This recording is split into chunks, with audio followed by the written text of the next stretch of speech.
I am so glad you convinced me that the family car should be the Defender 110. It is so beautiful inside. It's so comfortable and it just feels indestructible. Yes, it really is. I've been waiting a long time for the new model to come out. The Defender 110, I'm telling you, it's my favorite car of all times. It's my third one. You know, I have stories of going off-road. The guy managed the group. He was like, what are you doing in this beautiful car? I'm like, I'm going off-road. He's like, are you sure? Because you can use one of ours. And then they look like Mad Max cars. I'm like, no, we're going to do this. And he was shocked. Wow.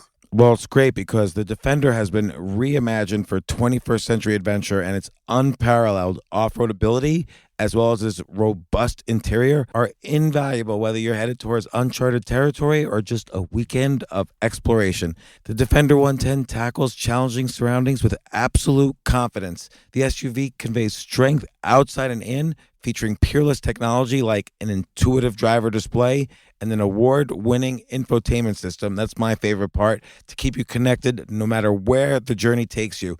Adventure is unique to everyone, and so is the Defender. Choose from the two-door Defender 90, the four-door Defender 110, or the larger Defender 130 with the ability to seat up to 8 passengers.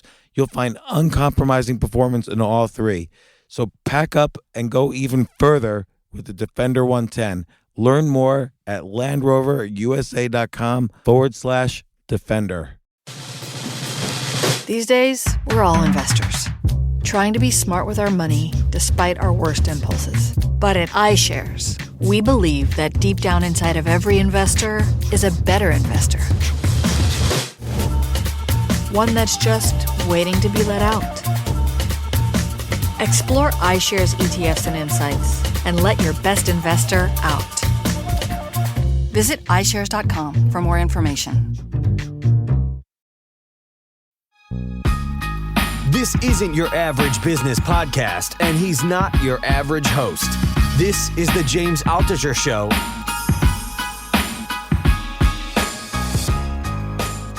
Humans have an addiction to religion, whether they admit it or not. And so for me to check that religion, that's what that means to me, that everything is created. That would mean that nature is created and human nature is created. And so it gives you like the big picture in terms of like checking your ego, perhaps. So trying to put it into like a Jordan Peterson realm, maybe I need to think about it a little bit more. No, but let's think about it. Push it. Yeah. So think of a situation that was difficult for you, and how does this understanding change the way you might have reacted, or was the way you reacted? So one of the most common questions I get, is like, oh, how can you be a scientist and believe in God? So first things first. So you have to look at what are the sources. Believing in God, is really an immense concept, and it really presumes a lot on the part of the person answering the question, right? Like he or she can confirm the reality of an omnipotent, omniscient being, if such a being exists. So first of all, I have to question that assumption. So what I normally say is, I don't know that God exists. There are degrees of evidence that people use for God's existence, but the ultimate definition of who I am is more suited to agnosticism, which is a practicing agnosticism, in that I have to go to temple or church or whatever. It's not enough for me, like Freeman Dyson told me, well, I don't know if I'm an agnostic, but I don't go to church. And I said, oh, so you don't go to the same church as Richard Dawkins doesn't go to. Like, how do you know? Like, do you give charity? What do you do as an atheist, as an agnostic, rather? If you call yourself an agnostic, that means you're not an atheist and you're not a believer. So what do you do that differentiates you from either camp? Well, you don't go to church, maybe, so that's different than a believer, but you don't go to, but you also, but that's similar to an atheist. Maybe you don't give charity, so that's like an atheist, but it's not like a believer. So what do you do that's unique? For me, the scientific method or the Jewish method is impelling me to continue to always question my assumptions. Yeah. So to question, what does it mean that the earth was created, or the sun was created on the fourth day? What does that mean to me?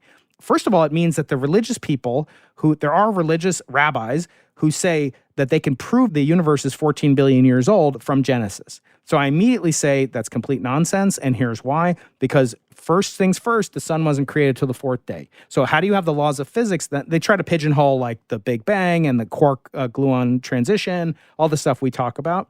They try to shoehorn that into day 1.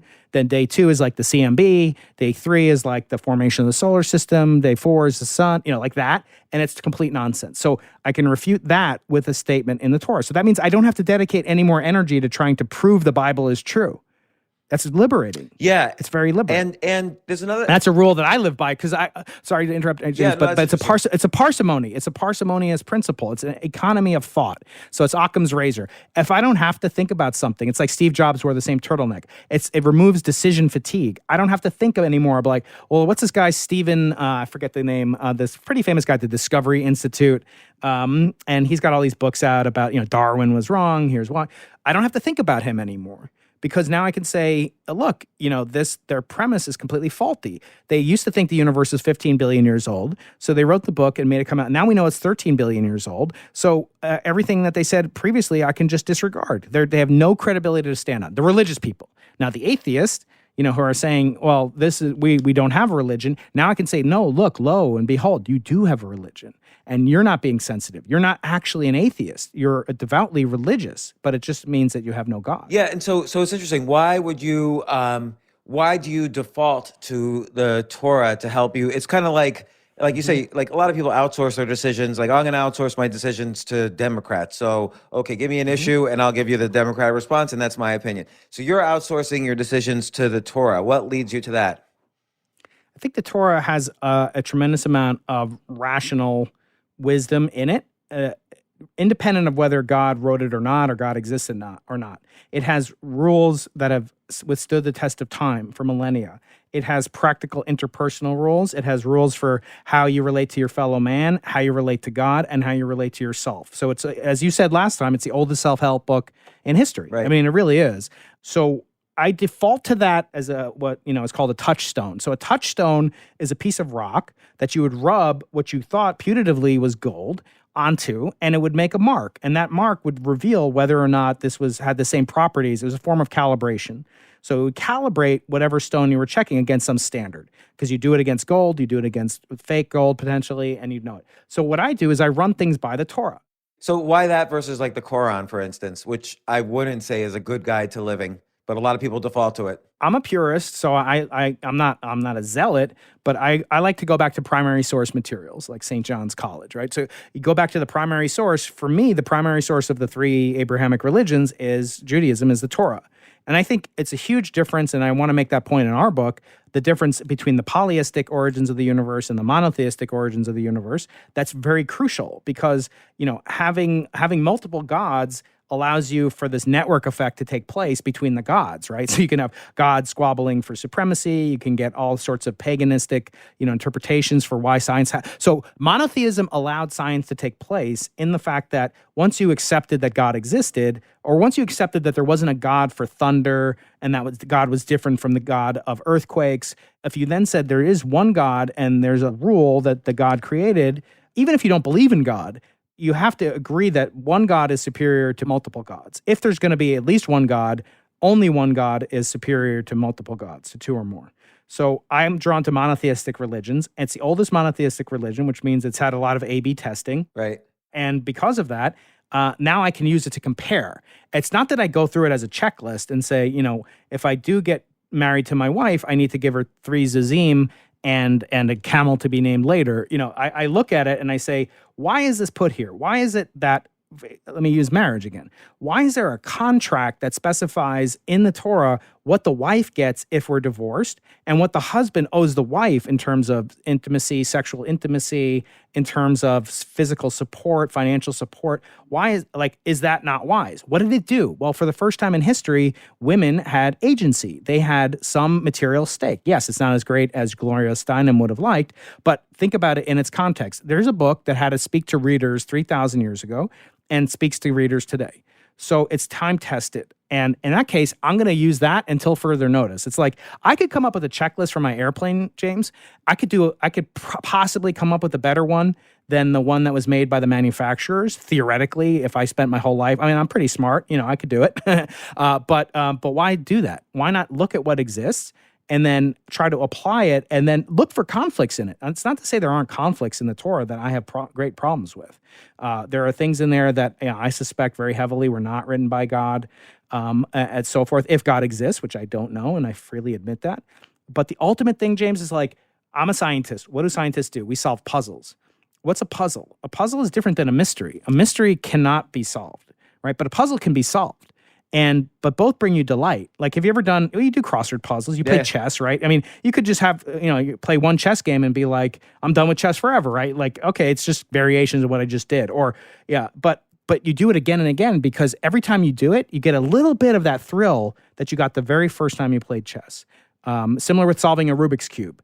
Like, you do it once, you're going to keep doing it, even though you've done it. I've been there, done that, the Bannister effect, right? So my question, is like, here's this great thing, and it's a great mystery. I love solving mysteries or solving puzzles, rather. And so I'm going to start with the oldest one, and then when I find inconsistencies, I'm going to look at them rationally.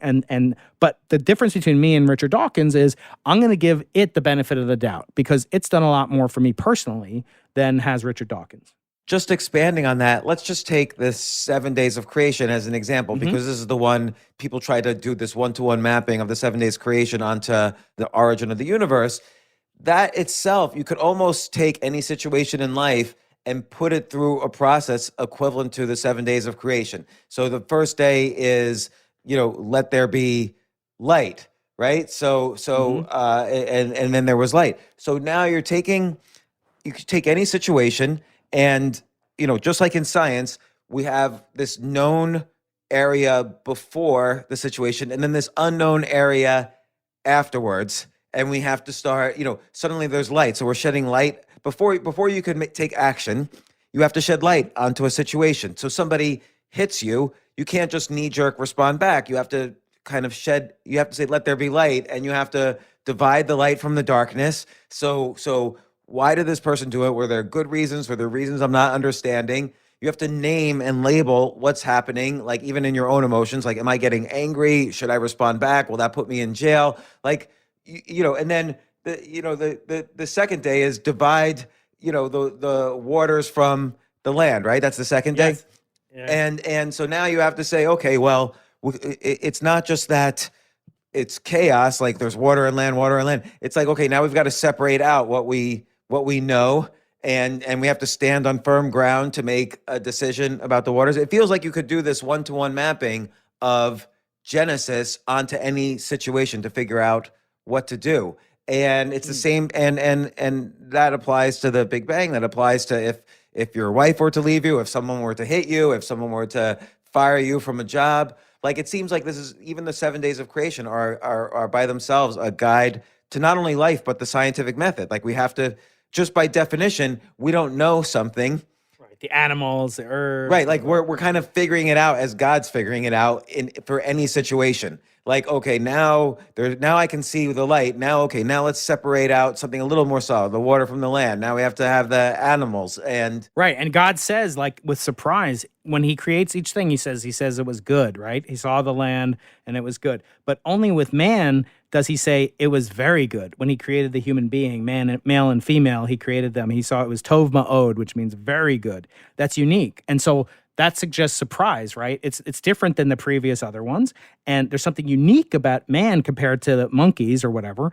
And so that should, that communicates that's illegal. Now that becomes legal, James, because now the human being has infinite worth, such that if you kill a human being, it's the ultimate crime. So now we're into the legal realm. Yeah, I agree. So now you can translate, like, we went from the Big Bang, like thermodynamics of the Big Bang, electroweak transition, light, chaos, entropy theory, and now we're at like, murder, capital punishment.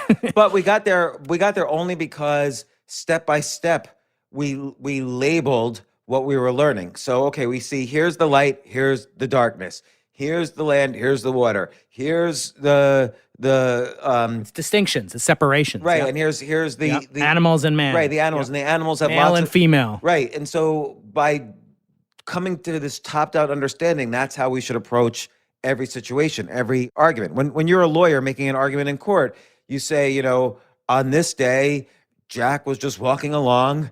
Nothing was going on wrong with his life. And boom, let there be light. The situation happens, and we have to label it. Like, was he murdered? Was he accidentally hit by a car? We have to start labeling, and then in the car, appears he was drunk. Like, so now we're separating the water from the land. And, it's sort of like this guide for the scientific method, actually. Like, we're not taking as absolute faith the way, we're taking into account the fact that things change and our understanding of things gets more and more detailed. And I think that's an interesting way to look at things as well, as opposed to saying, like, I feel like all these rabbis and physicists, or these rabbi physicists, are playing too much of a game. Like, oh, okay, well, this is the first day. It's when inflation happens, and this is the Right. as opposed to bringing it into the personal.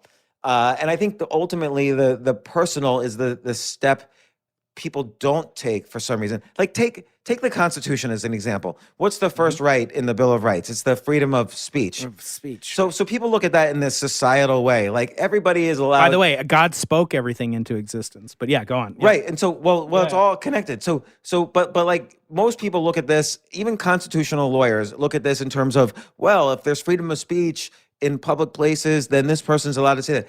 But very few people take it into the personal, like, oh, I have freedom to say what I want, and anytime somebody blocks me from saying what I want, then something is going wrong with my life. If I feel like I'm around a lot of people who prevent me from saying what I want. So you could take all of these societal rights, and I've never seen anybody kind of look at it from the personal. And I feel like it's the same way with these overly intellectual arguments about mapping the 7 days of creation onto the Big Bang and physics, but you could then take it and move it into the personal. And I feel like that's unique and interesting, a guide to life based on not only the 7 days of creation, but then, like you say, it goes into the legal, that suddenly you're into the Talmud. And that's why this idea of the physics of God actually can make my life better. So it's a good story, and it can make my life better, and it can be educational. It's like the trifecta of ethical, of a book, really. Like a unique way of looking at things, entertaining, and makes my life better. So I feel like it's not just intellectual masturbation; it's actually going to make your life better by reading it. So just the same way Jordan Peterson takes the myth of Peter Pan, and it's not just entertaining, but he shows how ultimately this everlasting quest for youth gets fatigued, and we ultimately have to grow older. And what does that mean? So he takes it into the personal. I feel there's something there that nobody's done. Yeah. And also with death, you have to include death. I mean, that occurs in the first chapter, or the genesis of physics, or the, physics of Genesis, But there's this danger. There's two dangers in popular science writing when it comes to like religious things. One is to be like attacking Richard Dawkins, because that's been so well worn. They call it, actually, Dawkins is fleas. The publishing industry, they won't publish anything if you're just like, Dawkins sucks and here's why. Even if you're like, Nobel quality physicist, and they just, it's not interesting to them because he's so unique at what he does. You have to kind of like outdo him but not even reference him, so to speak. So it has to be right. You still get caught in his frame. His frame, exactly. Without trying too hard to be under his spell. And the other thing is, people will just dismiss it. There's, you're not legitimate. You're a sellout if you go into religion, or you believe you should stone your wife if she touches, another man, whatever. It just like pigeonholes you. I guess I could not care about that so much. I mean, there are plenty of worse books out there. But the question is, what's my motivation? Is it to get critical acclaim? Is it to really help people? Is it to, because there's only so much time. I mean, I've got like 5 or 6 book ideas. The one that I want to talk to your agent friend about is, what would you put in your ethical will? What would all these great thinkers give away? Because my theory is that will prevent suicide. It will, like, if you write down what you're going to give to the world based on what you've learned, there's some fraction of the population, it's like writing a suicide note. Like, how many people stop trying to kill themselves when they write their note, right, James? I mean, you've researched this a lot. It's kind of like a form of that, but you could even be bolder and be positive. It's not like write your suicide note. It's write your will, and then the corollary effect will be a positive one, hopefully, that will prevent suicide. Like my advisor who killed himself with, almost winning the Nobel Prize and having a loving wife and kids, kills himself. if he had sat down and thought about like what will be the impact of the loss to humanity if he doesn't write his will, and then like you can kill yourself after, but I don't think you'll want to. That's an aspect of it. But taking like wisdom from Jim Simons, from Eric Weinstein, from James Altucher, all from my podcast, all where I've interviewed them, clean up the audio, run it by them, go through it, and just compile it, and then put an introduction and a conclusion on it. What have I learned from it? What did I expect going into it? And it's like this book by David Brooks called The Road to Character, where he talks about like people, if your kid is like ugly and he's not good in sports and he doesn't get good grades, what do you say about him? This was my childhood. What did your parents say? Well, with your parents, it's probably a little difficult, but what do people say about their kid in that situation? Slow, no good. No, they say at least he's a good person. Oh yeah, right. Right? So, but My that's the parents most didn't say that important thing. I know that. That's right. Thanks, Mom. But that's the most important thing to me is that your kid is a good character. I don't care if he got a valedictorian in middle school. I care, does he or she have a good character? And that's the most important thing, but it's always the least. It's like the consolation prize. He's ugly, but at least he has good character. But actually that's the most important thing. So that was kind of like part of the thesis of this book by David Brooks. And it was, Oprah, had it in one of her books, but the point is, it's kind of like it's taken from the Torah. Actually, some of the stuff he talks about is like the difference between every character in creation and even creation itself. I don't know if you know this, James, but if you read the first book of the Torah, the Genesis chapter 1, which is called Bereshis, there's two descriptions of the origin of the world. There's two descriptions of Adam being formed. Right. And for each one of these, there's two different descriptions. And that has led scholars to think there were two different authors and so forth. But actually, people like David Brooks and these famous rabbis read it differently. And they say, no, for example, Adam had two different natures. He had the nature to like plow the fields and raise good crops and so forth. And then he had the relation where he was relating to God in the image of God, doing sacrifices and working on his character, so to speak. So they call that, resume virtues and eulogy virtues. Like nobody cares that you went to Cornell, really, James. I mean, in your eulogy, at 120 years old, no one's going to say, oh, he went to Cornell. Isn't that awesome? No, they're going to say he impacted millions of people through his writing, his podcast, his, that's the eulogy virtue, whereas the resume virtue was Cornell, right? So which matters more? It's like your character matters more. And in this case, for what I'm trying to do, it's like what you leave people, like Jim Simons, I want to make the case that his ethical will is more important than his monetary will, because his monetary will is just going to affect his kids. But the ethical will is going to affect the whole world potentially.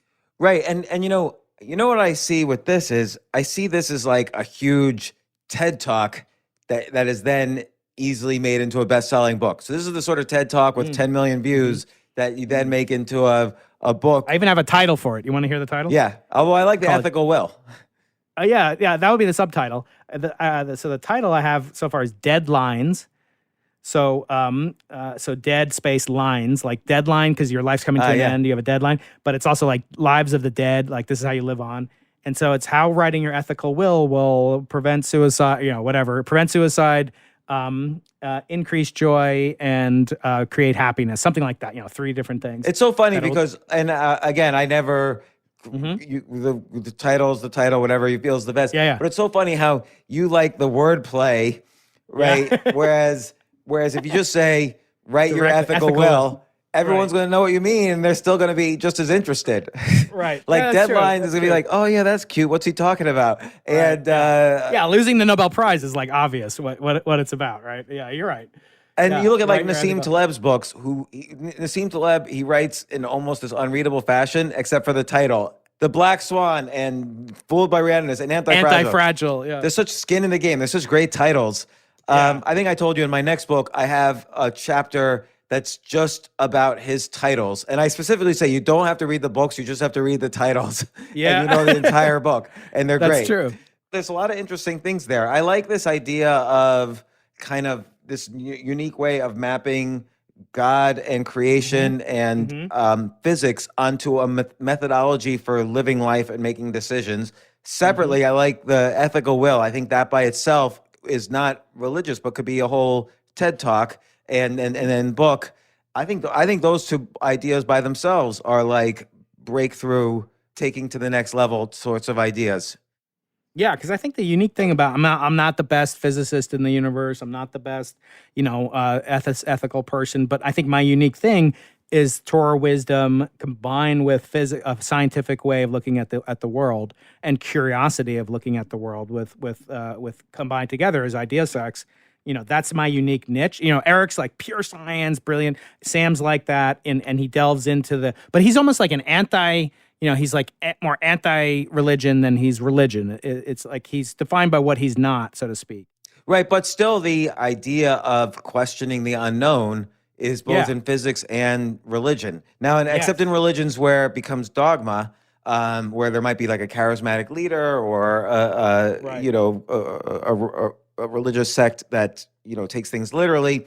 I think the basics of religion allow for interpretation, whether it's Judaism or Buddhism or Hinduism. Mhm. I think that's the scientific method too. The religion of the scientific method is that most things are unknown, so we need to constantly search out, and that includes for personal relationships. Like you never really know you never can really define the universe totally. You just have to ask questions and test theories and use the Jewish method or the Jewish method to kind of decide on how far can you go in terms of learning, and then how far can you go in terms of acting. And it's Yeah. kind of the same for the scientific method.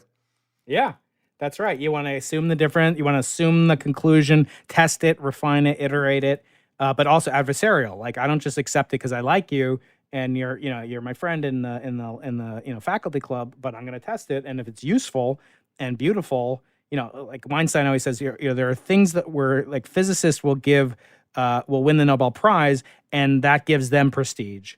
That's like choosing yourself. But then there are physicists who win the Nobel Prize and give the Nobel Prize prestige, like Dirac or Einstein or somebody like that. And it is true. There are, kind of like rank and file people. Oh, I discovered a superconductor that transitions at 70 Kelvin, or whatever. That's cool, but it's not in the same league as like I derived, general relativity and the laws of the speed of light travel, et cetera. There's a difference in it. So I like that. I like that kind of, because it's also actionable, practical. But yeah, so it's all this. But the thing for me is just like, how do I freaking do it? I've got kids. I feel so guilty. Yeah, but there's nothing wrong with feeling a little guilty because that shows that there are other decisions. And if you weren't feeling guilty, then that would be a little weird, like that there's no other decisions other than podcasting or doing stand-up comedy.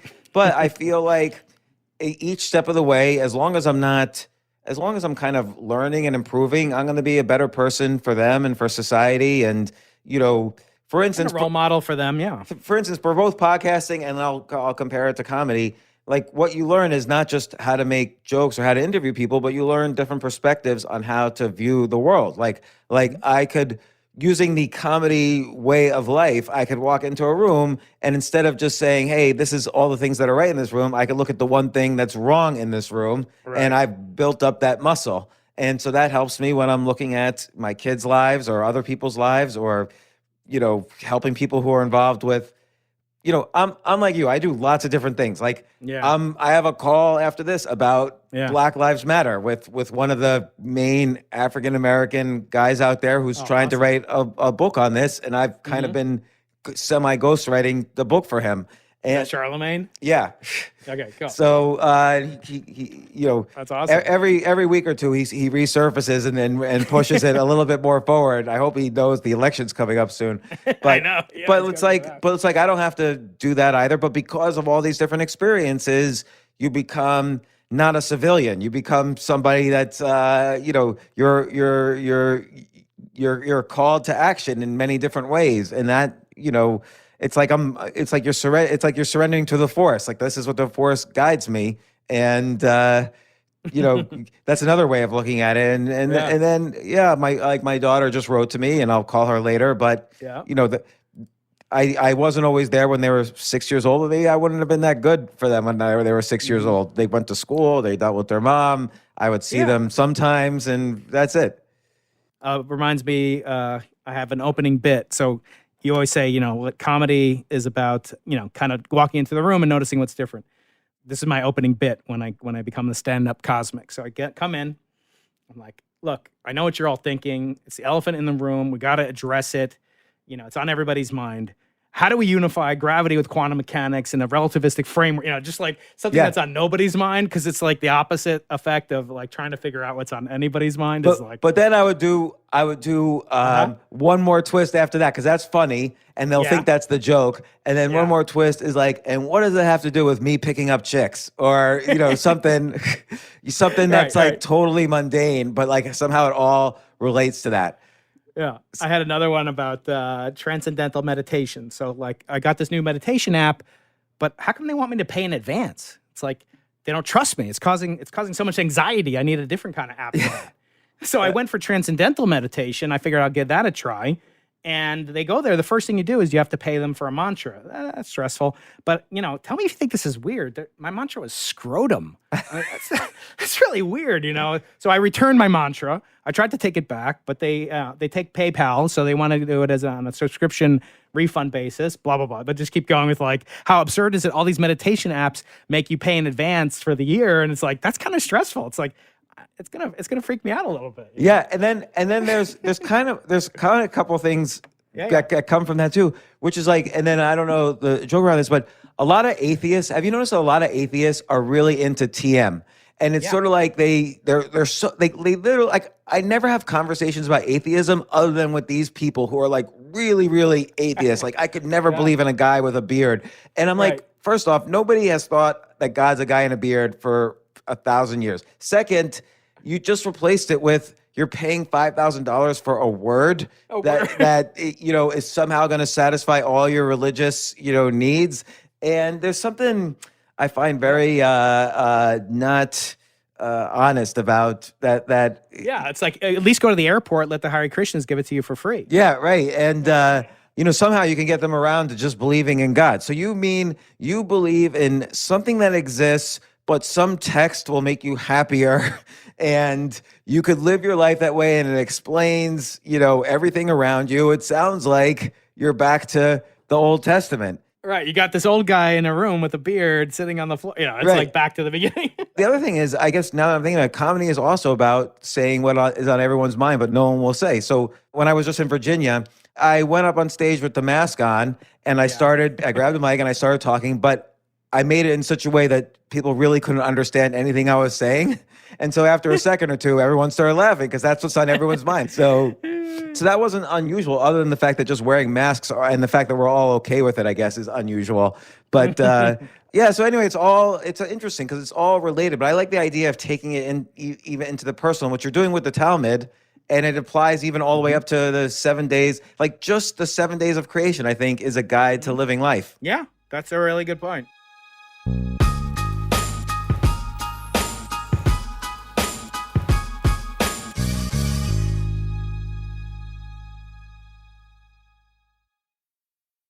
Oh my gosh, I love these clothes. Mizzen and Main. That's Mizzen and Main. It really is the most comfortable work clothes. Travel clothes. I had to travel this whole week. I'm traveling for a week and a half, and I just took Mizzen and Main clothes with me. Close out 2023 in style with comfortable, breathable, packable, and machine washable pieces from Mizzen and Main. As you wrap up your year-end goals, enjoy a Mizzen and Main dress shirt that you can wear confidently. I like that they've very, very just nice, solid colors. I don't really like to get all fancy in patterns and everything, although they do have some pattern shirts, but very comfortable clothes, stretchable pants. It's just super comfortable, but they look professional, and you can wear them casually or professionally. I like some of their flannel shirts or untuck shirts. I love untuck. I never tuck in. So again, whether you're shopping for a special someone or giving yourself the gift you really want, I just buy myself gifts. Mizzen and Main is the perfect gift for any guy who works, travels, and or cares about looking and feeling great. As you could tell by my many photos across the internet, I care about looking fantastic. I'm practically a model. And let's be honest, every guy loves to look great. So again, shop now at mizzenandmain.com and save 20% when you spend $130 or more using promo code James. That's promo code James at Mizzen and Main, Mizzen and Main.com.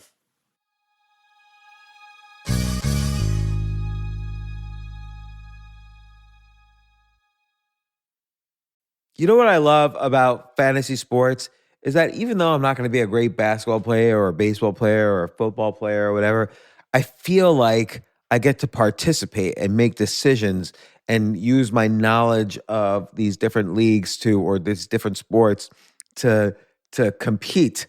So it's like I can pick my team or I can pick my favorite players and I could use my knowledge to make predictions and maybe even make money. So with the basketball season here, you can now pick combo projections across football and basketball from the Specials League on Prize Picks. This is a league created specifically for combo projections that include two or more players from different sports or leagues. Want to play alongside some of Prize Picks' favorite players like rapper Meek Mill and comedian Andrew Schultz, who's also been a guest on this podcast, and I've been a guest on his? You can now find community plays under the promos tab of the app to view entries for some of the biggest names in the Prize Picks community each week. Look, Prize Picks even offers a reboot policy so that your entries stay in play even if one of your players gets injured. For football and basketball games, if you have a player who exits the game in the first half and does not return in the second, that player is rebooted. Prize Picks is the only daily fantasy sports platform with an injury insurance policy. What? So I love playing it. I love anywhere where I can use analytical ability with my interests to demonstrate some skill and maybe make some money. And I like the game-like aspect. I do wish they had chess as a category on prizepicks.com, but I'll settle for what they've got. Maybe I should make my own fantasy chess league. But in any case, I love Prize Picks. Go to prizepicks.com/James. Use code James for a first deposit match up to $100. That's the easiest $100 you're ever going to make. So that's prizepicks.com/James and use code James. Daily fantasy sports made easy.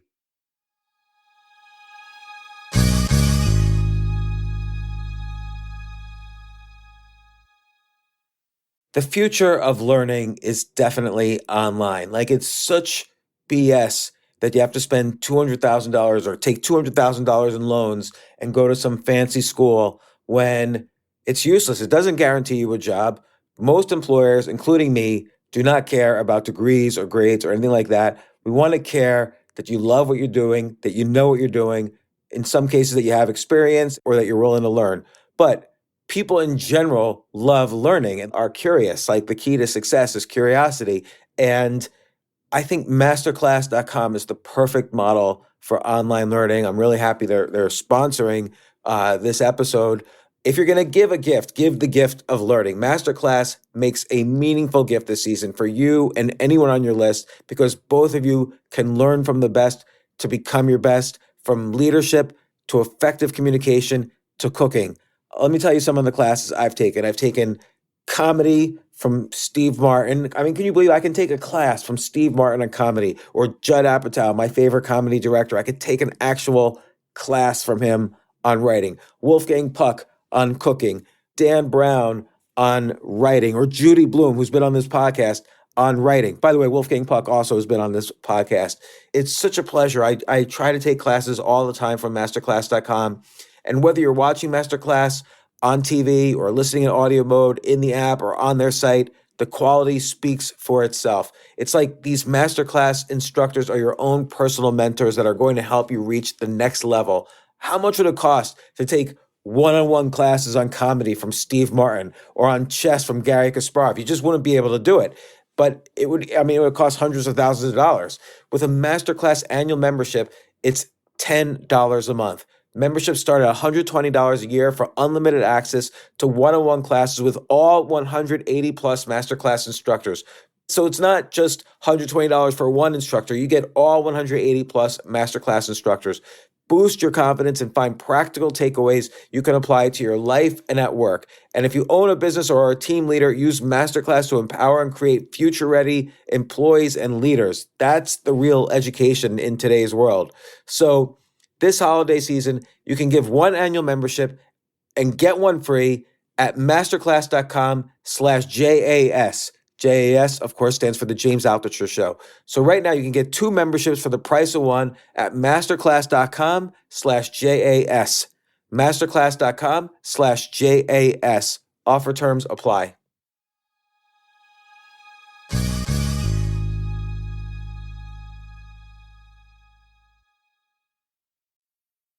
just the 7 days of creation, I think, is a guide to living life. Yeah. The notion of entropy and trying to understand it, just from those two principles, you could come up with so many rules for life. It's ridiculous. Yeah, entropy, and there are other things like time reversal, symmetry, and like symmetry in general, and how we use that. It's like a mind hack. Symmetry is a hack. Like if you know these laws apply to electrons, then all you have to do is change the sign to a positive charge. It's called a positron, and the same laws will work for that. In other words, an electron behaves like orbiting around a proton the same way a positron does orbiting around an anti-proton. In other words, it's symmetric under the reversal of time and charge.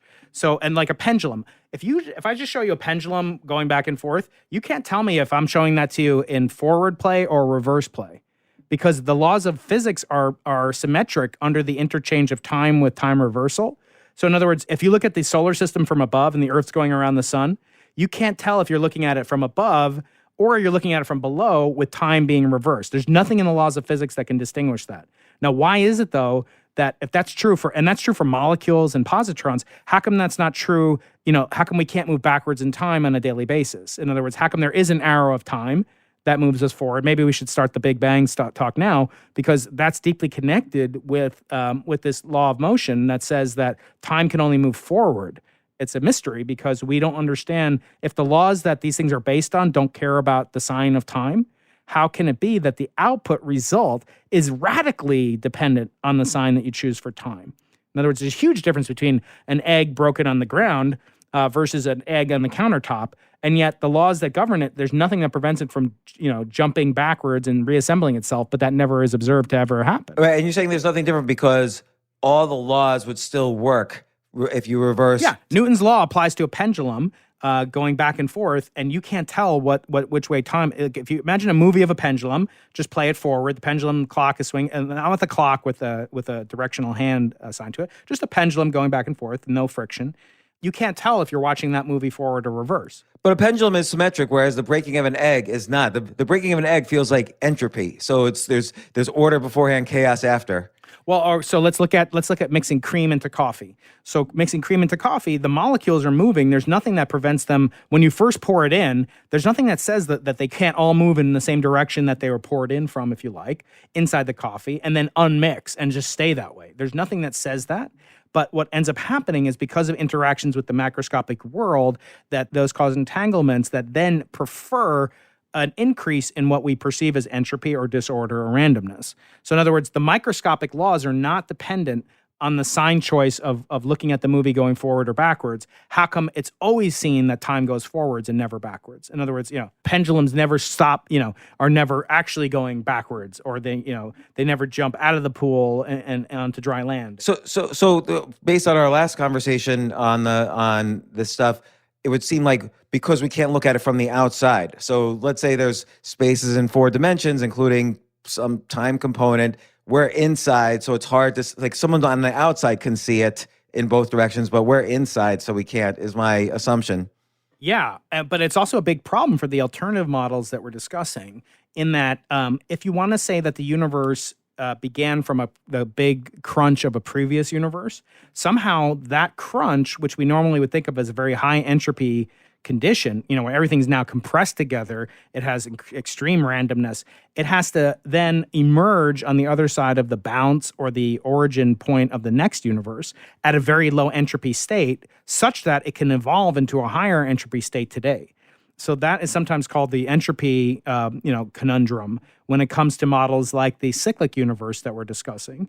So the cyclic universe has to get rid of the entropy that was present in the previous universe, even though it's coming into a collapsing state, and then rebound into a universe that begins with low entropy, right? The only way for entropy to increase ever forward into the future is to have very low entropy at the beginning of the next cycle. So you need an entropy eraser. Could there be, just like there's a Planck constant, right, for the smallest amount of size that could exist on any particle in the universe, could there be some sort of entropy constant, which is sort of the lowest level of entropy that's allowed to exist? Yeah, that's very, very, very perceptive. Yeah, there's something called Boltzmann's constant, which is associated, it's basically the proportionality constant that converts the number of arrangements of a combination of individual systems to make up a whole system, microstates to then make up one macro state. It's a proportionality between that number of states, actually technically the logarithm of that number of states, and what we call entropy. So the higher the number of states, the higher the logarithm will be. And then you multiply by this constant, lowercase k, that's called Boltzmann's constant. And that tells you what's called the entropy. So the more states, the more entropy, the higher the logarithm. And Boltzmann actually, unfortunately, committed suicide at a very young age. Why? And it's not really known. It might be because, he came to visit the University of California, Berkeley, and he spent some time. Now, we don't know. He actually did go to Berkeley, visited Berkeley, I believe, back in the late 1800s.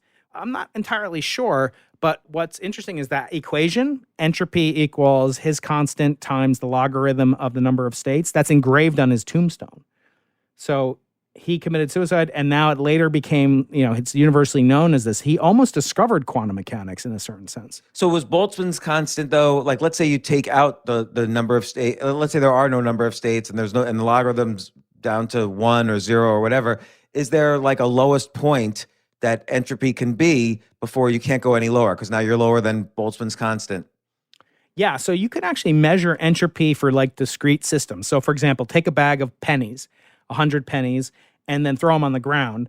You can calculate what is the entropy or disorder of that state. Naturally, you'd expect, 50 of them will be heads up on average, 50 of them will be tails up, right? But there are states, there's nothing that prevents it from being all heads up, right? The laws of physics, and that's another good example of what I talked about earlier.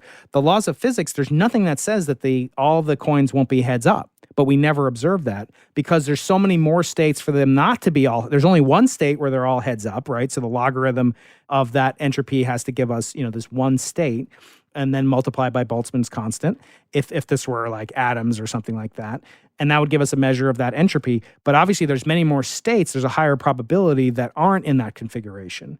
So it is easy to measure entropy for discrete systems. For like the air in the room that you're in, yes, there's some probability for all the nitrogen molecules to be on one side of the room and all the oxygen atoms to be on the other side of the room. But that's one configuration out of, 10 to the 26 to the factorial combinations that there possibly are of, pairwise or, divided by that number divided by 2 factorial. So that immensity far outweighs the one state. So because the probabilities depend on things of extremely large numbers, that's why we take the logarithm, because that makes it a much smaller number. But even so, even in the case of like air molecules, it becomes impossible to actually calculate that. So we end up taking macroscopic properties, like we just talk about the pressure of the air in the room and the partial pressure of nitrogen versus oxygen. We never talk about, well, what are the number of states of oxygen and nitrogen? Because it's too difficult to actually compute that. But in principle, you could. So it could be the case that, so we've been talking about these Big Bang theories, and one that we've been kind of aiming towards is this multiverse where it's like everything expands out and then everything contracts in until it gets to be some level small that the entropy is at the absolute minimum level. And then boom, for the next trillion years, entropy is going to be increasing until it starts contracting again. What begins the contracting actually? Yeah, so that has to be governed by kind of the opposite force of expansion. So what's little appreciated, we talked about this in the very first episode of this particular series. We talked about the Big Bang and the expansion of the universe that takes place. It goes faster. The rate of expansion goes faster the more matter or energy there is in the universe.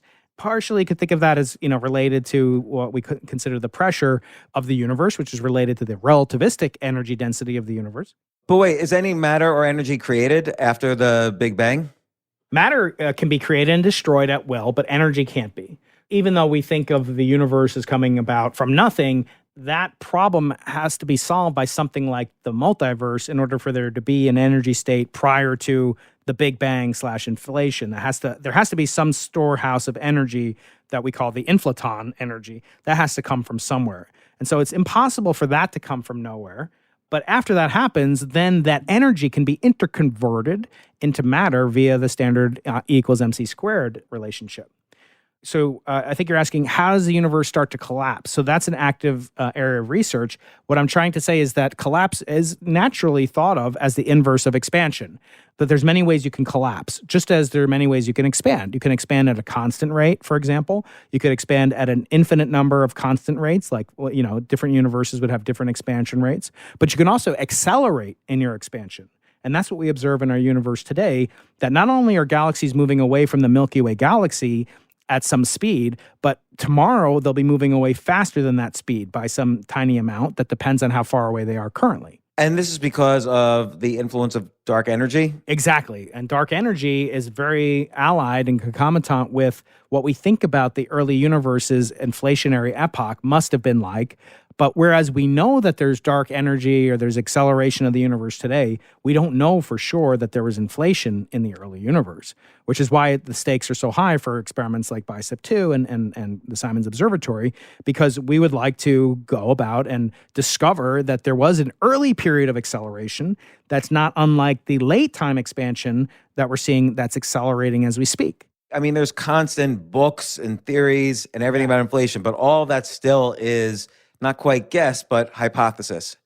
Well, we have a lot of evidence. So it's wrong. What it's natural to do, and you and I were talking about like religious conceptions of the origin of the universe. And again, I never try to convince somebody to believe something or not. I don't even know what I believe in, to be honest with you, as you know. But the point is, if you think about what is mankind's earliest kind of scientific, quasi-metaphysical conceptions, it had to do with where did the universe come from? At least, once they were free of having to hunt big game every day or whatever, and they had some time to be, philosophers, they were thinking about where did it come from? And one of the things that they came up with was obviously there was a religious, God created the universe, or many gods created the universe. We'll get into that later, I'm sure. But specifically, this quest to understand the origin of the universe, that goes by a different name. That is not what we practice as cosmologists. So cosmology is the study of the evolution of the universe since it existed. So the different ways that it could have existed is really falling more properly under the title cosmogony, cosmic genesis. And just to understand, so cosmology would be like, okay, this is how galaxies formed. Here's how the solar system formed. Here's how the Earth formed. Yes, and then here's how they're expanding, right. And then there's a separate theory, which is, well, was it a Big Bang? Was it a quantum soup? Was it, this or that, or multiverse or a simulation? That's cosmogony. Yes, that would be more properly framed under that. Now, there are no professional, physical experimental cosmogonists, so we do subsume it under that. But to be technical, the origin of the universe could be totally different than say discussing the inflationary universe. So when you said that everyone really has these different theories of inflation, that's true, but it doesn't mean it's not extremely rigorous in the domain in which it applies. In other words, if you try to use Darwinian theory to explain the origin of life, it's hopeless. So in your analogy, you'd say, well, there are all these different theories and nobody really understands it, but you wouldn't say evolution is not true. You'd say, no, it's true, but it applies in the natural selection and variation of traits and sort of survival of the fittest, whatever. That would be totally applicable. So one way you can kind of determine, I guess, at some point, everybody's doing math behind all these things to figure out the properties, microsecond or nanosecond by nanosecond. And maybe what you said earlier, you have to start everything off with some minimal state of entropy, because ever after you have to expand, entropy gets greater. From that, maybe, starting from nothing, you could start to derive all the equations of what happens first as entropy has its first stage, second stage, third stage, and so on. Right. Or another way to say it is just knowing that that DNA exists or that evolution takes place. That doesn't tell you anything about how life itself got started. Those are two separate things. One is called, origin of life, basically biogenesis. And there are different theories of that, which would be fun for another series of podcasts, books, audiobooks, et cetera. And it's called, there are many theories of how the origin of life took place as there are for the origin of the universe. And that's because these are fundamentally kind of like chicken or egg questions, which reminds me, once my 9-year-old was like, I know how to find out which came first, the chicken or the egg? I said, really? And he said, yeah, just order a chicken and an egg on Amazon and see which comes first. But don't bump. That's So that was pretty clever. Yeah, I like that. But in reality, there's a cosmic chicken or egg story that you and I are talking about. And there are many different ways of explaining the origin of life. By the way, one of my favorite ones has a name that sounds really dirty, but it's not. It's called panspermia. Panspermia. So we should talk about that sometime. All these abiogenesis. In other words, life comes from non-life. How does that happen? Well, it's the same kind of question as how does the universe come from non-universe? How does consciousness come from non-conscious life? These are the most interesting questions of all. Of course, the only one I'm really qualified to discuss is how the universe might have come into existence. All these involve what are called initial condition problems or initial value problems.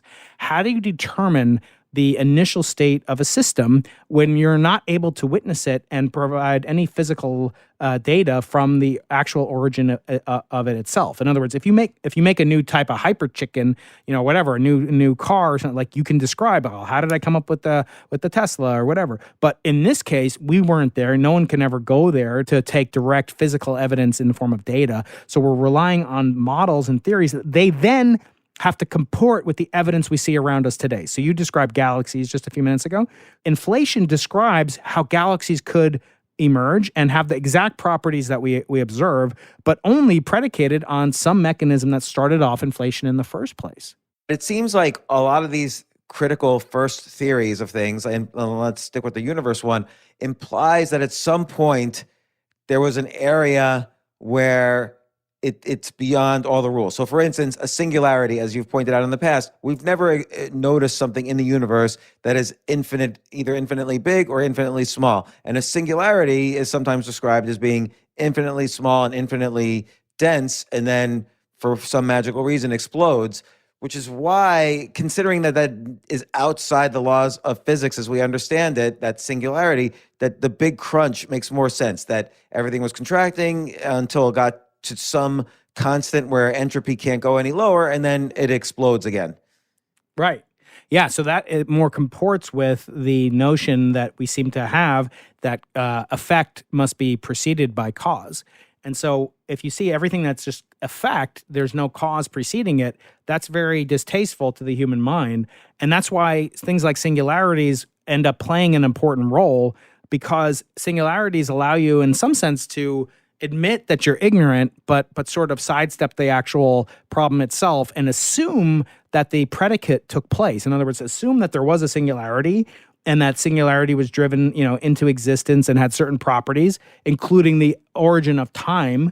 We think of even like the origin of space when we think about the universe. You think about some explosion or whatever. But like the origin of time is just as big a problem as the origin of space. It may be even bigger. So let me ask you a question, and we've probably dealt with this in some of the multiverse discussions, but let's take our current universe, and there's all these black holes, which at the center of a black hole is supposedly something similar to a singularity, something infinitely dense, or at least dense so that there's no more entropy in it.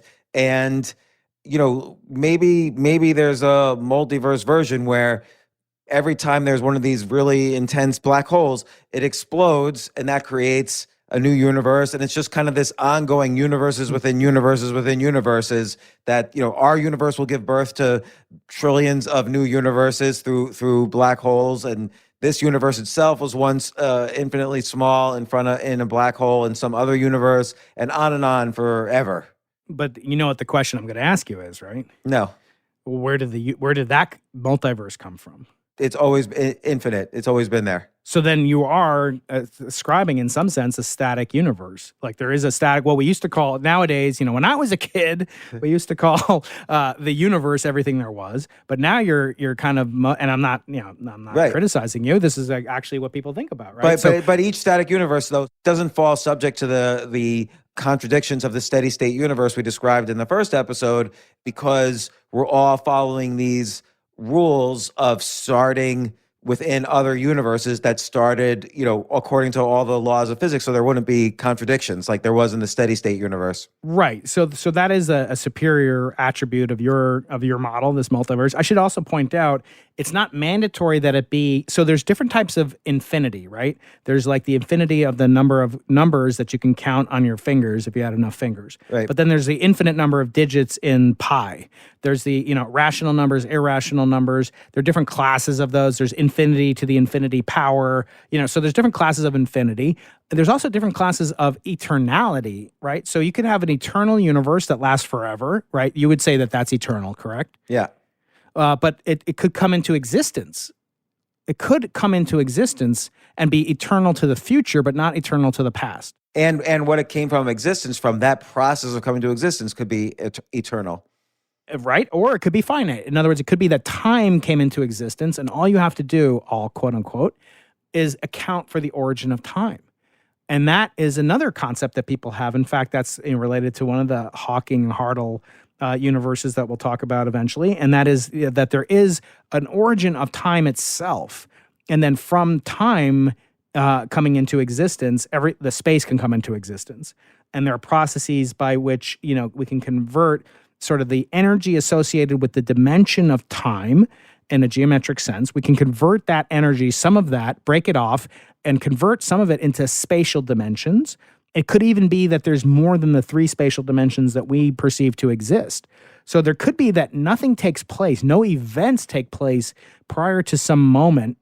And then at this moment, then time breaks apart into a spatial dimension or 3 spatial dimensions or more and 1 time dimension. Let me ask about that, because it could be the case that the word prior, right, doesn't make any sense. So Exactly. For instance, let's say we're reversing the process of the Big Bang. So now we're moving into this infinitely small dot. Everything's going fast because it was an explosion. Everything's going faster and faster in reverse into this infinitely small dot. And again, with special relativity, doesn't that slow down how the universe itself perceives time? So that final step of going into the infinitely small dot sort of takes, I don't know how to describe it, but takes infinitely long time to occur. So it never actually is in the dot. It's just kind of going like asymptotically into that first moment. Yes, that's exactly right. That's an asymptotic expansion. Yes. So, but the question that people have wrestled with ever since Lemaitre and others came up with the idea of the Big Bang is yes, how do we? What are the conditions that must precede? Forgetting about the technical distinction, which is important between the Big Bang, calling that the origin of time or the origin of the lightest elements, as we spoke about. There are things where people say the universe came from nothing. Lawrence Krauss had a book called that, A Universe from Nothing.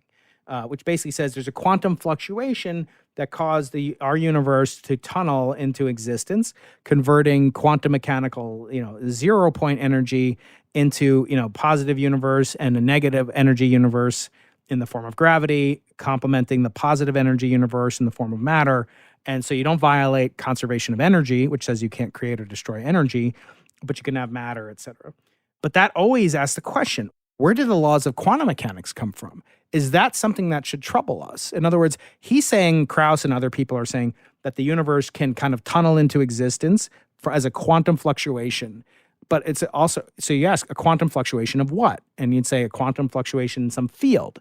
Well, where did that field come from? And there's no answer to that. Could that be infinite? So could there be this quantum foam that just of baryons or whatever that always existed, and then conservation of energy, like, a trillion quarks kind of appeared out of, was transmuted from energy into quarks, and that was enough to create a Big Bang in that quantum foam that created a universe.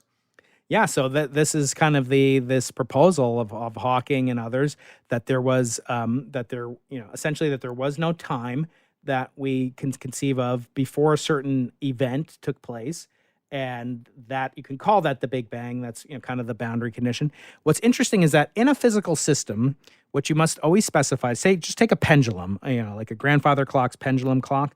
That thing swinging back and forth will have different properties depending on how long the pendulum stick is. That actually is uniquely determinant of how long it takes to make a swing back and forth. That's all that determines that in a gravitational field.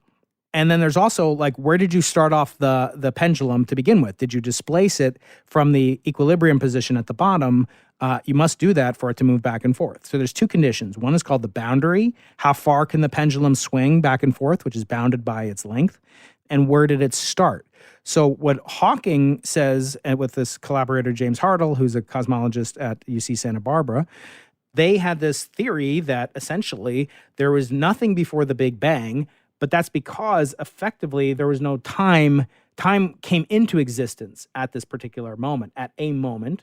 So the universe has properties, basically potentiality at all times to, and this could happen again. In other words, it could happen an infinite number of times. It could have happened once. And what they're essentially saying is that time itself can come into existence and form a notion of what it means to go in time, right? So it's very perplexing. We think of time as like this number line or counting numbers in your head. By the way, everybody perceives time differently. How do you, when you're counting, do you hear the numbers or do you see the numbers? I don't know. Probably a little both. Like you don't go 1, 2, 3, or like when you count, when you like want to know what letter comes after Q in the alphabet, do you like sing the song? You picture it. Okay, so I sing the song. QRS, so I'll know it from that. Okay, interesting. So, and just like that, just like the way that different people perceive numbers, we also each perceive a candle flame differently. Like I can't tell you what you perceive as the color purple. I don't know what that is. I know that we can agree on it once we calibrate. Oh, that thing over there is purple. My YouTube logo is purple. Okay, so what Brian's calling purple, I call purple, but it could be that actually if I went into your brain, it's what I call green. So it's sort of this notion of interpretation. What we call time is almost like that. It's almost like an impossible thing to define, in that it could be that time is what we define everything else relative to, or it could be that we define time relative to events. So the mixing of coffee molecules with cream molecules, we can say how long that takes by the number of different possibilities in the branching off and the duration it takes to create a new state. And we could say that this is one state, and then 10 to the minus 15 seconds later will mean when that's enough time to create another state. So that's kind of defining time emergently by physical processes. In other words, do you assume that time is the independent variable or the dependent variable? In this case, they're assuming that it's coming into existence. They're assuming it's essentially a dependent variable. So I feel like this makes a lot of sense because let's say everything comes from this initial state of the lowest possible entropy. So, and let's say that state is in this singularity.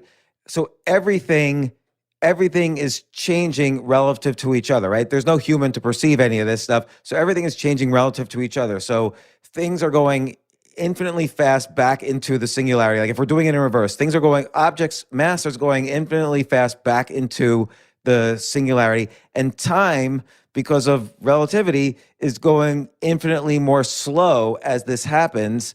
And that's why there's no sense of prior. It's because that relative motion of time and mass is going to happen in some weird way infinitely. It's going to take infinitely long to get into the singularity, but we only perceive it now after the fact. So we see time happening what we call normally, but that didn't, it was still fitting the laws of physics, but it was happening infinitely slow because everything was reaching this constant speed and infinitely dense mass.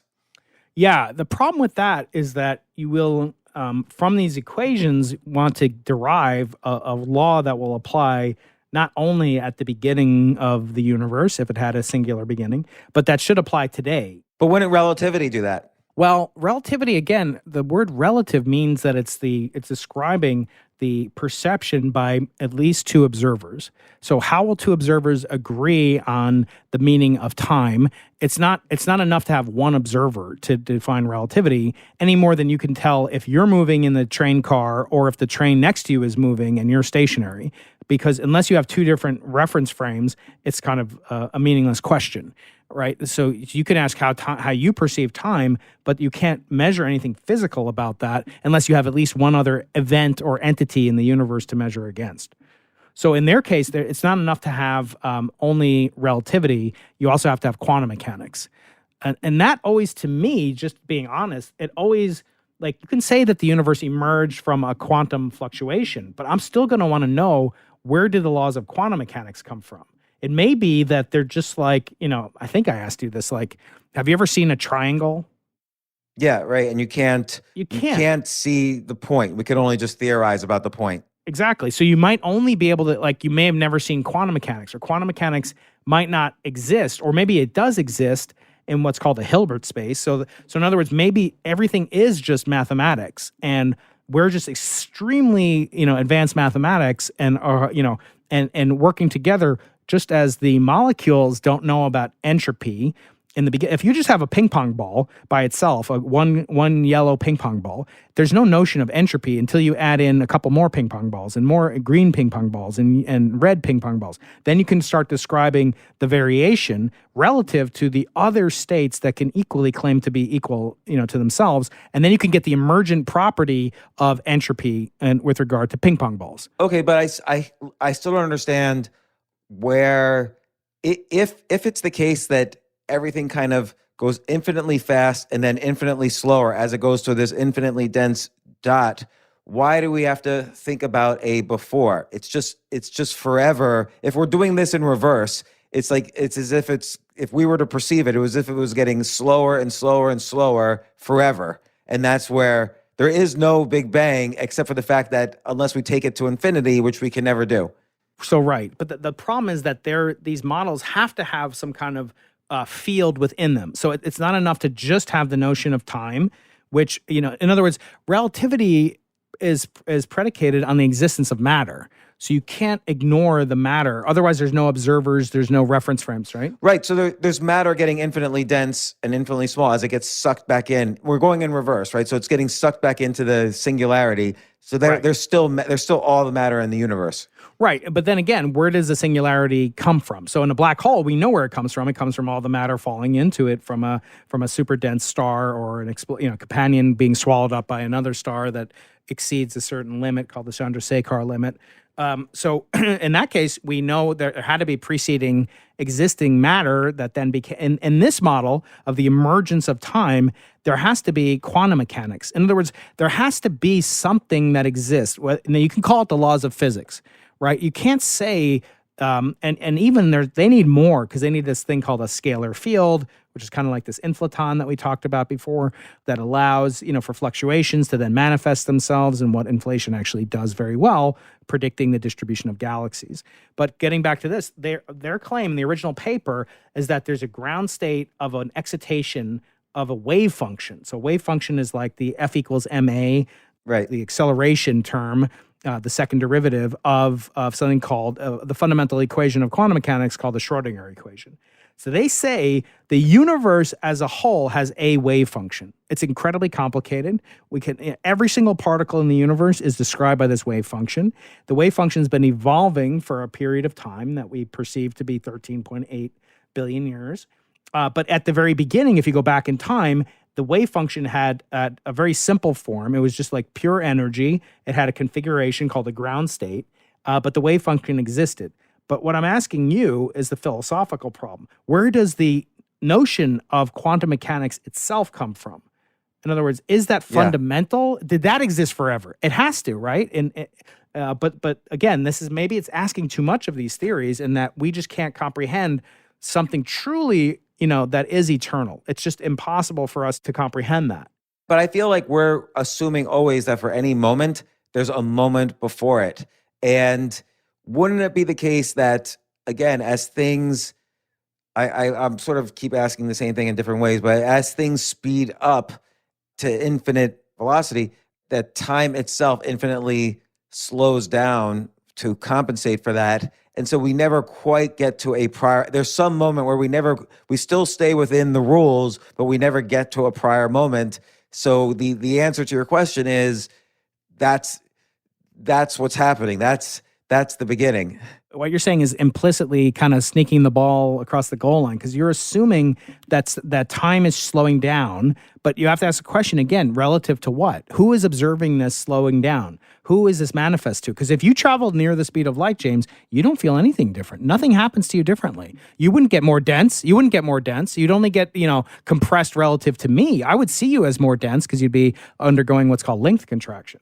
So the observers are all the quantum particles that still exist in all of matter. But where are they living? Because they're also collapsing along with space-time itself. Right. So where are they living? They're dragged along. They're kind of dragged along for the ride. So there's no place they come from. I'm looking at it as if the universe is rewinding in reverse. They're kind of contracting in, and they never quite get to the point where they're from. Again, yeah. So then you have to embed that. You are embedding it implicitly in a higher dimensional visualization. You're assuming, the beach ball is condensing, but that's relative to three-dimensional world. What I'm saying is, on the surface of the beach ball, life would carry on. Muons would live 500 microseconds there as they live 500 microseconds in my lab. So there'd be no change in perception of what's taking place. The physical processes wouldn't depend unless you embed it in some bigger space, which then presupposes that the larger space has to exist. And that's what's the infinite regress that we're faced with. Yeah, so what happens if there is no space outside of this space? Like, this infinite contraction is all of space that exists. That's the definition of space. Space curves around, there's nothing outside of it. Why does there have to be something outside of this infinitely contracting space? There doesn't have to be. It's just that we're mixing metaphors when we talk about, expansion and collapse in the context of the origin of a dimension itself. We normally don't talk about the dimensions of the space in which this is happening contracting. In other words, when Andromeda is moving, farther away from us or closer to us, we can say that relative to a fixed grid of coordinates. Now we're saying those coordinates are changing, and you have to ask, what are they changing with respect to? The rulers will shrink too, right? So if you're measuring, 20 yards to Andromeda Galaxy, that ruler is going to get smaller. You're always going to measure Andromeda being 20 yards away, because even the molecules in the ruler are shrinking, because space itself is shrinking. What these guys, Hartle and Hawking, did is they say that the really fundamental thing is perhaps space, and that space has always existed. So what we call space, the three dimensions of space, but that time was carved out of space. In other words, there might have been a higher dimensional space with no time. We talk about four-dimensional space-time, but there might have been just space. And then looking back at a certain moment that we then perceive and can measure, that one of those dimensions broke off into time. And that point is what they're calling the singularity. And what caused that to happen was a quantum mechanical process. But what's causing me trouble is that the universe at all times must have had quantum mechanics operating for this to be true. In other words, quantum mechanics must be a permanent feature of the universe. And it's like saying, in the very beginning of let's just take the conventional Big Bang, a microsecond after the, whatever happened, a microsecond before the formation of the elements, the universe is so hot and dense at that point, there's nowhere where Newtonian mechanics can be found to be applicable. In other words, you have to look at the universe in terms of general relativity. The gravity fields are so strong that all of Newton's laws are wrong, but all of Einstein's rules are right. And Einstein always reduces to Newton when the masses are small or the distances are large, right? You remember we talked a little bit about that. But so it's as if Newton's laws emerge over time, right? And in the beginning, they're totally inapplicable. If you're around back then, you say Newton's a total crackpot. Nothing he's saying is true. But eventually, wait enough time, it does apply. It does apply. It emerged. It seems to have emerged. Now, what they're saying is that quantum mechanics, is that which never has to emerge. It has always existed. I feel like that avoids the chicken or egg creation of energy from nothing, perhaps, but it doesn't avoid another chicken or egg problem, which is, where did quantum mechanics come from? Right. So you're saying, let's say we were, the Big Bang was this fluctuation in some huge quantum foam, and that there's big bangs happening all over the place in this foam. So there's infinite number of universes. Where does this quantum foam come from? And what's the problem with that having been a steady state forever? Yep, that's my fundamental problem with it. Of course, there's much more information in it, but again, yeah, maybe that's the title of the book, chickens and eggs. And could that also be where gravity is from? So that's why gravity is weaker inside the universe, because it basically emanates from outside the universe, but still has these properties that are similar to other waves while still being completely different from other waves. Yeah, if indeed gravity can be quantized, if there is a quantum theory of gravity. So this is one proposal, and I have an interview in a couple minutes. I know you have to go too, but let's just leave off here by saying this is exactly what these other origin stories come to remove, this particular chicken and egg situation, by saying it is eternal but cyclical. That is another form of eternality that doesn't require the creation of quantum mechanical laws, the creation of energy from nothing, and so forth. So this is a very powerful and attractive alternative to these no boundary proposals, basically saying that the universe didn't have a beginning in time. So could this also, I hate to use the word unify, dark energy with gravity? So they're both forces outside of what we perceive as the universe. No, it couldn't, but it could unify, and it's very important that you mention this. It could unify the dark energy with inflation. If inflation can be encoded in the no boundary proposal, it could unify the acceleration that's taking place today, James, with the acceleration that inflation supporters believe took place in the very beginning. In other words, there's very, very perplexing. Why did the universe start from nothing, perhaps, maybe just the laws of quantum mechanics, then expand, accelerate, then stop expanding and accelerating, slow down to a constant expansion rate, then start to speed up again in an accelerating universe, perhaps eventually turn around and, so in other words, it's stop, start, stop, start.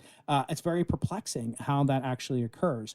And but you're right, that theory also gets unified with perhaps the origin of matter itself through what's called the Higgs mechanism. The Higgs boson you've probably heard about. They won the Nobel Prize, Peter Higgs and a partner. But in reality, there's very similar laws of the quantum mechanics of the Higgs particle, and the inflationary and dark energy kind of expansion epochs. And we should definitely talk about that because, yes, you're right. It doesn't have to do with dark matter, though, except for the fact that dark matter has mass and the Higgs particle produces mass, or what we perceive as mass, inertial mass, through interactions with the Higgs boson. So you're on the right track, basically. There are relationships. It's just not with dark matter necessarily. All right, so we'll schedule the next one, and you're cool with all this. I'm enjoying these, and I think it's going to be a valuable set of episodes and plus book. I think no one's ever really dived deep into all of these different theories from the point of view too of like layman to expert. Yeah, and to think about how important this is. The ultimate issues of life, we don't think about these things, but like that time had an origin, that space, that matter had an origin. What could be more delightfully delicious a puzzle to think about trying to solve in our lifetimes? And that's what makes it so appealing to me. No, I never get tired of this. All right, great. And then I think also there's room to talk about why it's interesting. Beyond entertainment, there's something else here that it's interesting to explore these. You mean in terms of like metaphysics or religion or meaning questions? Yeah, or like what we were talking about earlier, like just living life because because we're able to explore this and what we're learning from it and deriving from it and how that affects the way we live. Meaning. It gives you meaning, right? Yeah. It can give you meaning, right? Which a lot of scientists, are comfortable without having. In other words, they just do their science, and that's fine. I'm not criticizing. But what if they knew that, hey, actually, this is what we used to call philosophy, but physicists have a derisive view of philosophy in general. But really, I think it can bring up great puzzles and great other puzzles and mysteries that physicists are all too keen to solve. So I think it will be a value service to physicists as well. Yeah. All right. Well, we'll schedule more and upwards and onwards. All right, my friend. Have a great day.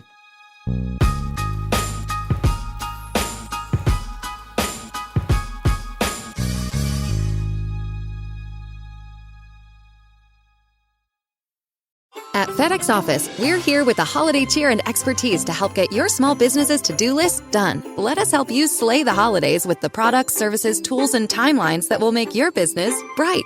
Create more happy for the holidays at office.fedex.com.